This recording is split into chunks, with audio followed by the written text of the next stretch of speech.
도끼로 제 발등 찍는다는 속담이 있습니다.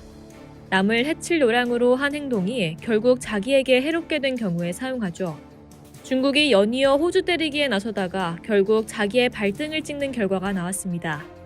18일 홍콩의 4대 일간지 명보신문은 이달 초부터 중국은 후난성, 저장성, 장시성 등의 전력 감축 통지를 연속 발표했다고 밝혔습니다.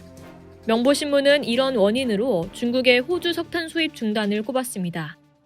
보도에 따르면 전력 부족은 최근 기온 하락과 중국의 호주 석탄 수입 중단으로 인해 발전용 석탄이 부족한 것과 관련이 있습니다. 저장성은 오는 31일까지 모든 사무실이 3도 이하 온도에서만 난방할 수 있다고 공지했습니다. 또 저장성 이우시와 진화시에서는 에너지 절약 활동을 펼쳤습니다. 이 구역 행정기관과 공공장소는 실외 온도가 5도를 넘으면 난방기구를 꺼야 합니다. 또 3층 아래로는 엘리베이터 활용도 제한됩니다. 차이나 비즈니스 뉴스는 이우시에 있는 한 전자상거래 직원의 말을 인용해 13일부터 매일 오후 3시에 정전이 발생한다고 전했습니다. 일부 업체는 전기 절약 및 가동시간 단축 공지를 통보받았으며 가동 3일마다 1일 동안 작업이 중단됩니다. 후난성은 매일 5시간 전기 이용이 제한됩니다. 후난 창사시는 지난 8일 전기난로, 전기 오븐과 같은 전기 사용량이 많은 가전제품을 사용하지 말라고 했습니다.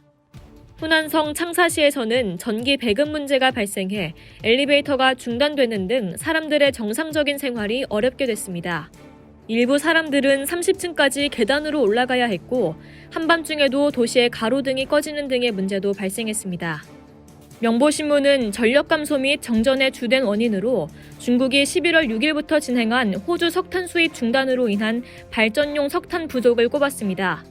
호주산 석탄은 중국 석탄 수입의 약 57%를 차지합니다.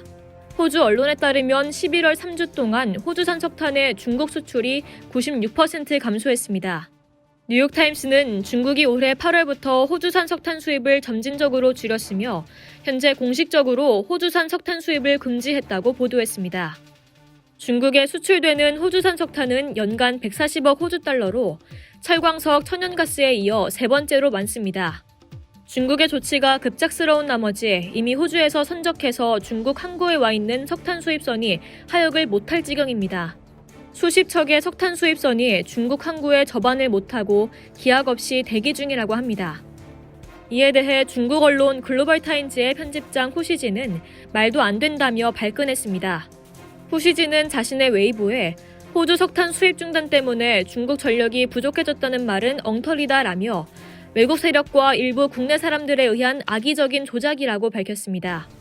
그러면서 후시진은 중국에서 수입하는 호주산 석탄은 주로 점결탄이며 정작 중국의 전력난 문제는 광업과 운송 조직에 있다고 밝혔습니다. 점결탄은 주로 제철소 등에서 사용됩니다. 중국과 호주의 관계는 지난 4월 호주가 코로나19 발원지와 확산에 대한 책임을 중국에 물으면서 악화됐습니다. 중국은 호주산 석탄뿐만 아니라 소고기를 비롯한 호주의 농산물에도 일제히 수입 규제 조치를 취했습니다. 지난 5월엔 호주산 보리에 80%가 넘는 반덤핑 관세 및 반보조금 관세를 부과하기도 했습니다. 호주산 와인에도 200%가 넘는 반덤핑 관세를 때렸는데 다시 말해 수입을 봉쇄한 거죠. 호주가 수출하는 와인의 39%가 중국으로 갈 정도이니 호주 농가 입장에서는 날벼락도 이런 날벼락이 없습니다. 이 조치가 나오자 전 세계적으로 호주 와인을 소비하자는 움직임이 생기기도 했습니다. 미국 국가안전보장회의까지 나서서 호주 와인을 백악관 만찬에 쓸 예정이라고 밝히기도 했습니다. 호주는 세계무역기구에 중국이 세계무역기구와 자유무역협정 규정을 위반한 것이라며 WTO 제소를 공식 발표했습니다. 이상 여의도투브였습니다.